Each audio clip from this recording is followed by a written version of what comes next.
pemirsa, senang sekali kita bisa kembali berjumpa untuk menyajikan rangkaian informasi terbaru dari seluruh penjuru negeri bersama saya Ahmad Novel Sakif dan rekan saya Syarif Faniel Darel. Anda menyaksikan berita Nusantara, program berita terpercaya yang menyajikan informasi penting dan aktual untuk Anda.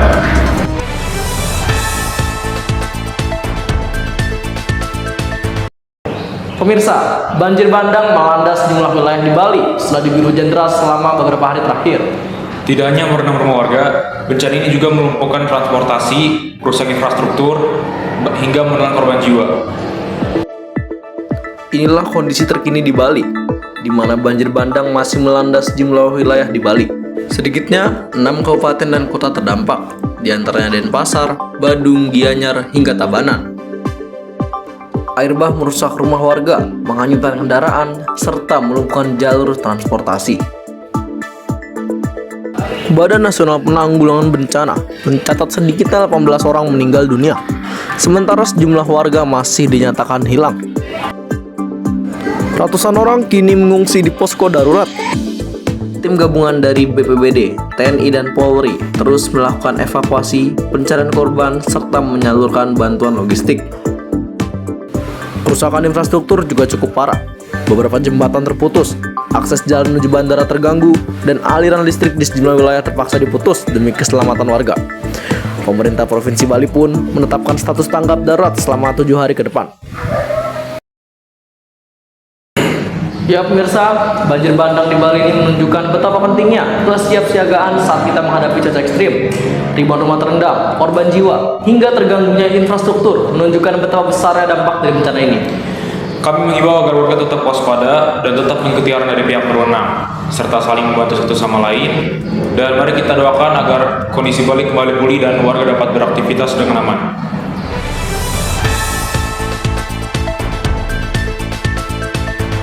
Pemirsa, dari Bali kita beralih ke Jawa Timur. Sebuah kecelakaan tragis terjadi di Probolinggo, menimpa sebuah bis pariwisata.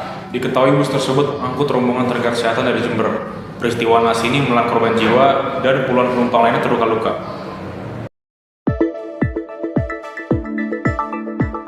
Kecelakaan terjadi di Jalan Raya Boto, Desa Boto, Kecamatan Lumbang, Kabupaten Probolinggo.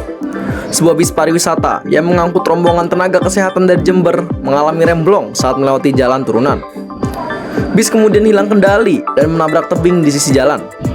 Benturan keras membuat kaca depan dan samping hancur, bahkan beberapa penumpang terlontar keluar kendaraan.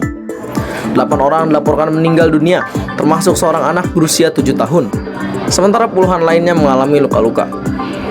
Korban luka kini dirawat di sejumlah fasilitas kesehatan terdekat, mulai dari puskesmas hingga rumah sakit di Probolinggo. Polisi masih melakukan penyelidikan lebih lanjut terkait penyebab pasti kecelakaan, termasuk memeriksa kondisi kendaraan serta kelayakan teknis bis.